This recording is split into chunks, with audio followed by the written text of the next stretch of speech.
What's going on, everyone? Alright, so the League of Legends 10.2 patch notes are now out. So these are written by Shio Shoujo. Let's get on into it. So hi friends, what's up? How are your resolutions holding up? Do you really think you'll be able to get out of silver this year? I hope so. Okay, so I like to think that others think that getting out of silver really is a challenge. It's really not hard. So speaking of climbing the ladder, we encourage all of y'all to get your placements done sooner than later. I've already done this because I do know that the Smurfs do like to play early on in the season. So Clash will be launching later this year, and we wouldn't want you to miss out on all of the fun because you procrastinated like your New Year resolution. Okay, so pretty much this, I don't know what they're talking about here. I remember, anyways, don't be like me failing my last year's resolution to learn to watercolor because I ran out of time. Okay, we got the jokes there. This patch, we got follow-up adjustments to Aphelios, nerfs to Qiyanna and Nautilus, I like to hear that, and buffs to Sona. Yes, Sona, my main favorite champion, that's it. And that's also one of my main favorite champions too in the support lineup. So Jinx is also getting the change to her passive to let her be more jinxy, and Rift Herald doing her best to get more attention from you. Additionally, we've made some follow-up updates to elemental rifts so they read clearer and are more defined overall. Inferno and mountain rifts in particular should feel clearer gameplay wise and look more polished in its textures. And that's it for 10.2. Get your climbing on and see you in 2 weeks. So honestly, pretty short patch in my opinion. So we got some nice new skins: Guardian of the Sands, Janna, Rengar, Rise, Dragon Slayer, Olaf, Trundle, and Diana. Pretty cool looking skins here. So Aphelios, the Calibrium basic attack mark damage now flat, Calibrium Q cooldown increased, Crescendum mirror chakrams do less damage after the first one, Severium onslaught damage ratio increased, following up with a couple of more adjustments based on his performance since launch and how he stacked up after the couple of bug fixes and changes at the start of the year. Kind of butchered that last sentence, but anyways, yeah, just some tweaks to this champion. So the basic attack mark damage on the Calibrium, the sniper rifle, which does have the global range, it has been changed from different amounts at every single rank to a flat amount plus 0.2 bonus attack damage. So yeah, nerfs on the table for this ability, and this Q cooldown has actually been increased. So yeah, the Crescendum, the Chakram, the basic attack damage on this now is 130 to 223% instead of this amount right here. It's the total attack damage from levels 1 to 10 here, the mirror chakrams. Okay, so slight nerf to this ability as well. We are going to talk about this ability last, Severum, the Scythe pistol. So the Q damage has not been changed from the flat amount, but the bonus attack damage you get per hit has been altered. Just a slight decrease in the bonus attack damage here. So Draven's ultimate R damage now scales. So Draven seems to have come out of the item changes for preseason a bit worse for wear. So now, yeah, his R scales, that's really about it. Just these are small numbers to me on paper. But yeah, I do think Draven deserves a buff. I think it's much needed. I think he's sort of weak. Jinx passive bonus movement speed now applies with epic monsters as well. Jinx has always been a big fan of taking objectives, so increasing the list of things her passive procs off of is a very champion resonant way to have more Jinx moments each game without massively increasing Jinx actual power level. That is a mouthful. Need to take a deep breath after that one. Passive, get excited. So pretty much all this is epic monsters, in addition to killing enemy champion turrets, inhibitors, will get you excited within 3 seconds of their death.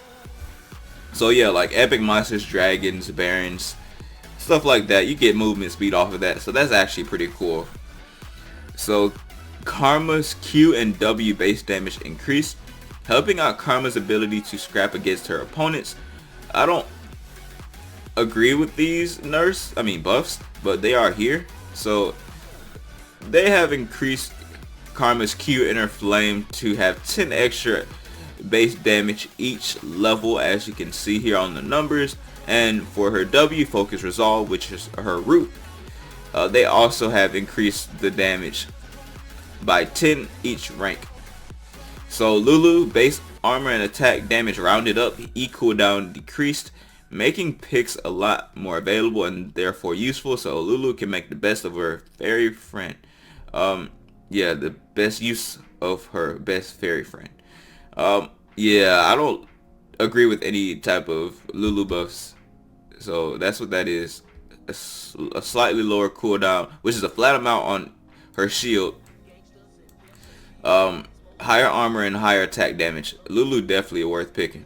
Nautilus Q base damage decreased. Nautilus is like that bully in high school that push your head in the toilet and almost drown you because you can. Doing something about that so enemies aren't completely overwhelmed, especially early. So with that being said, a slight damage nerf onto his hook, his Q, dredge line. Qiyanna's W passive attack speed now scales. Qiyanna's strength in the jungle was making it difficult to keep her in check since she was such a reliable flex pick in pro play. We want to encourage identity as a mid laner and keep her from running amok in the woods. So quick plug here, I don't think this champion is balanced, so check out my YouTube channel. I have uploaded twice today and this is going to be my third upload, so pretty cool. Yeah, just trying to get active here, not focusing on my Twitch page right now, but you know, we're gonna go ahead and close that out. We'll live stream later when I have more viewers, and we've saved a few tweets that I would like for last. So yeah, this is pretty much that change. Sona E self movement speed now flat and increased. I don't think many people care about this, but I think this is very big for Sona, being able to roam. With her E being increased so much in the base movement speed, is just, you're gonna see this champion. This is pretty cool. But yeah, other than that, Qiyanna's passive attack speed being changed to have more at the later rank and only 5 early. I like that. And yeah, her E movement speed, you get more of it scaling with AP as well, per 100 AP. We're not even gonna read this. Well, actually we can. Sona has some room for some buffs when you compare her to other enchanters. We've nerfed her in the past to prevent double support items shenanigans, but since we've mitigated these concerns, we have the opportunity to give her a little tuning. This change will give her more of an opportunity to dodge skill shots and the ability to maneuver around the map to get to her allies. Okay, we're done. Thresh additional changes from his VFX update in 10.1.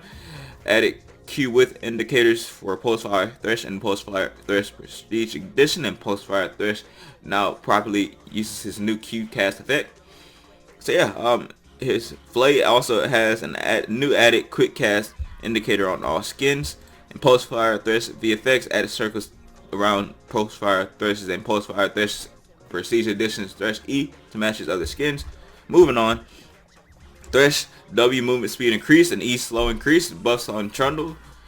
Trundle has been suffering all around, but especially when his allies have to rely on him for ganks, so couldn't agree with that more. We see that the movement speed on his W has been increased by 10% at all ranks. Significant. And also his E Pillar of Icing has been increased by 10% at every single rank as well. Actually no, that's 5. Increased by 5% at every single rank. Okay, not bad. Okay, Viktor has a passive mana bug fix on his passive Glorious Evolution. Viktor no longer loses a significant amount of mana if he upgrades the prototype Hex Core early into the game. Moving on, Ziggs base damage increased, W enemy knockback increased, E slow increased. Okay, pretty much, I was watching I'm a Cutie Pie not too long ago. He was saying that poke champions are pretty much irrelevant. because of the fact that they have conquer domination in the game, and they should nerf that. I agree with this. And poke champions suck. So now they're buffing the champion like Ziggs to give him, they're saying, a stronger way to disrupt opponents and encourage a greater presence in the early game. So yeah, they're buffing this by 10 every single rank. Satchel charge enemy knockback distance is now increased by 100 range, and the E explosive minefield has an increased slow by 10% at every single rank. Trying to bring poke champions back into the game. Here are some slight 80 carry nerfs. Okay, so Frozen Heart, they say that this item is underperforming compared to other options for armor. We want it to be a go-to consideration when a champion is facing many physical threats. So the armor has been changed from 100 to 110. Nerfing Storm Razor as well. They say it's overpowered or overperforming. I think it's overpowered, honestly. Focusing on the TAD, so it keeps its unique and impactful slow utility. So yeah, they want it to keep the slow. This item has a slow. So Storm Razor's energized VFX can no longer be seen with Fog of War, or within Fog of War. Bugfix, and the AD has been decreased by 5. Rift Herald's health has been, Rift Herald takes a little too long to defeat, so teams lessen priority on it compared to other objectives. We want her to get a little love too, so we're looking to lessen the gap between pros and cons of killing her. So according to Riot, more love is you killing someone. So according to Riot, if you're showing more love to auto attacking, and that's, you know what I mean, and you know what they mean, whatever. I'm just gonna say that it has less HP, significantly less HP, because that's nearly 1,000 at rank 1, nearly 1,000 HP. That's a lot of auto attacks. And then the scales, level 6 to 12 here, 2,000 knockdown. So yeah, the bug fixes here. Caitlyn no longer gets bonus headshots by inputting the attack move command near the target while they are trapped and netted simultaneously, and that's odd. So Caitlyn no longer gets the bonus headshots by inputting the attack move command near the target while they are trapped and netted simultaneously. So Caitlyn can no longer use attack move to attack trap or netted targets while she is crowd controlled. So Alan Chen says S10 will be better, they said, and highlights this. It's odd, really odd. So yeah, no client buffs this patch, blower maybe next patch, right? We got some true damage. Sona Prestige Edition here. This is nice, straight from Riot. And the rest of these bug fixes, Braum can no longer intercept Elder Dragon's fireball with E Unbreakable and die from it instead of the ally he's protecting. Okay, so after casting W, Yordle Snap Trap into Q Piltover's Peacemaker, Caitlyn's basic attack are no longer temporarily slower than they should be. Silas W Kingslayer now properly goes on cooldown, deals damage, and heals him if he hits the same target with E2 Abscond. Silas is properly unable to cast E2 Abscond into Q Chain Lash after casting the Stolen Ultimate after losing the ability to do so in 10.1. I covered that in the last patch. Miss Fortune's basic attack no longer continues to apply bonus damage from Nami's E-Tide Caller's Blessing after consuming 3 stacks of passive Love Tap. Upgraded Relic Shield, Spectral Sickle, Steel Shoulder Guards, and Spell Thief's Edge wards now properly show their vision range indicator. Lux's E-Lucent Singularity no longer reveals areas outside of its range. Prototype Ominous Stone granted Predator and now has proper cooldown regardless of when the user upgrades boots. Garen's Q Decisive Strike no longer blocked by spell shielded champions. Wow. Big. That's crazy. So Cassiopeia heals for the proper amount from casting E Twin Fang on large monsters. Using E Shumpo on Katarina to kill a target no longer make Katarina unresponsive for a few moments. Darius's R maximum damage always factors in passive Noxian Might. Not only when the latter is active, champions can no longer ignore any force movement crowd control effect. For example, taunt, flee, charm by using any untargetable summoner spells. Smite, ignite, exhaust on the target that is out of their range. And casting Q, Bone Skewer, no longer makes Pike unresponsive for a few moments. Various champions' abilities no longer visible or audible in Fog of War, cast outside their field of vision, and completing any support items quest and then selling it to repurchase a different support item will no longer automatically complete the quest for that second support item. Okay, so these are the upcoming skins and chromas like we've already talked about in higher resolution or larger pictures, I should say. Here are the Guardian of the Sand skins. You see Janna, Rengar, and Rise, Dragon Slayer Trundle, Dragon Slayer Qiyanna, and Olaf here. And the chromas here. They look pretty colorful. Guardian of the Sands and Dragon Slayer chromas here for the taking. So yeah, that's about it. Let's read the top comment. What about the client? Still having issues. Yeah, I heard they're gonna add functioning client DLC for 12k RP. Alright, so that's about it. We already seen a comment on the client right here. Yeah, this is my Twitter. Feel free to follow me here. I do tweet out whenever I have content. Like the tweets that I have here, and so far it's looking pretty good on the social media side. So hope you all support the content, the channel, and I'll see you in the next video. Peace. You guys already know, man, bot lane feeds so much. They feed a lot, but when you actually